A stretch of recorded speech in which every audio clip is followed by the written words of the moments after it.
The first thing I wanted to mention is just the overall form of the piece. Okay. It's two-part form, called binary form. Okay. In this A part, I'm sure you realize it has two eight measure sections, right? And so if I could hear maybe that when you get to the end of this, that you realize, okay, this is the end of the first 8 bars, and now I'm going to start the second 8 bars. So the decrescendo that you did helps some, and then maybe just take a little bit of extra time. Okay. Okay. So try that from the beginning, and then I'll probably stop you as you get on it. Okay. So stop. Yeah, just a little bit. Keep going though, so I can hear how you connect with that.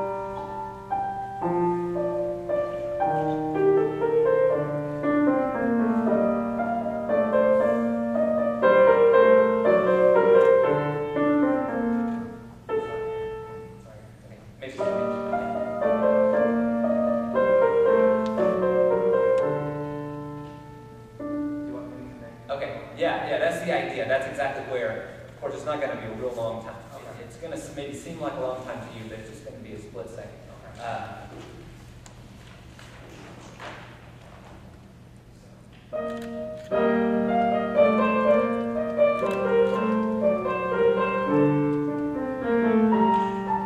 Just a little bit of easing on.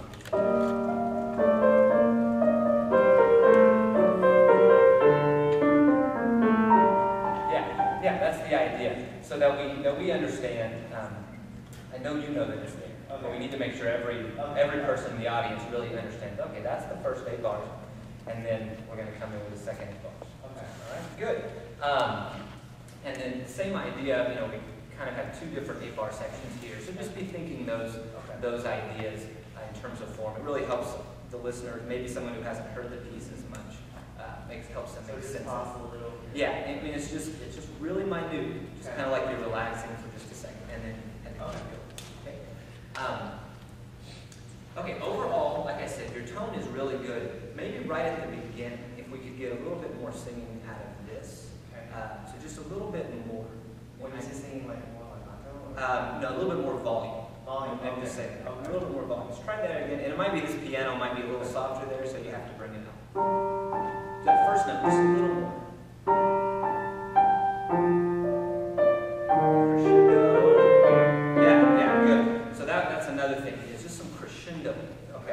Lines like this, just a little bit. I know it's a piano, but within that piano, we'll have a little bit of give and take of that. So let's try this first 8 bars again. Okay. And good tone here at the beginning, crescendo here, and then you're doing this.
But make sure that you listen for that chord. That's really the only place, except for the very end, where you have more than one note in the right hand. So we don't want to be able to tell that, oh, all of a sudden he has more notes in his right hand. We want it to still sound like that melody is all by itself. Okay? So think about that at the end as well whenever we play that. Why don't we just try that chord just because it's a different fingering? Oh, maybe the last few notes.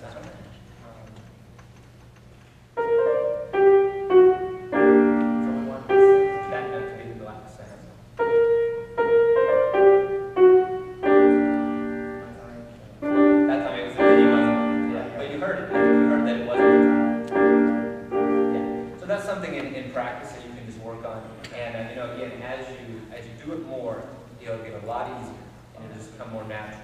But that's a place where you really need to use your ear. Okay. If you're hitting the right notes, just fine. But am I getting the exact sound? Yeah, really good. Okay. I see in your score that there are some really long legato marks that are in there.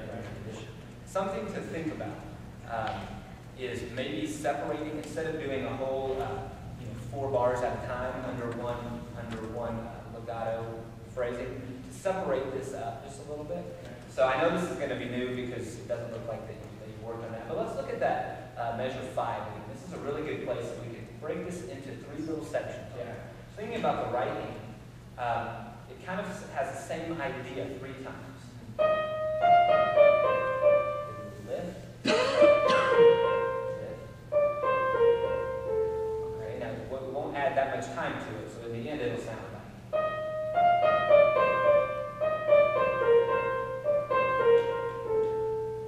Just a little bit of a lift.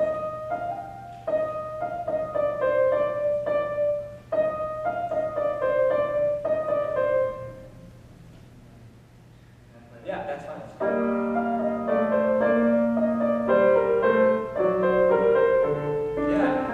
Yeah, and that's real common in this type of music, in Bach's music.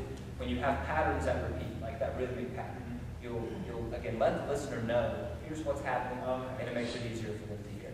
Okay, I think we're out of time. Really quick, but you did a great job, and keep up the good work. Okay.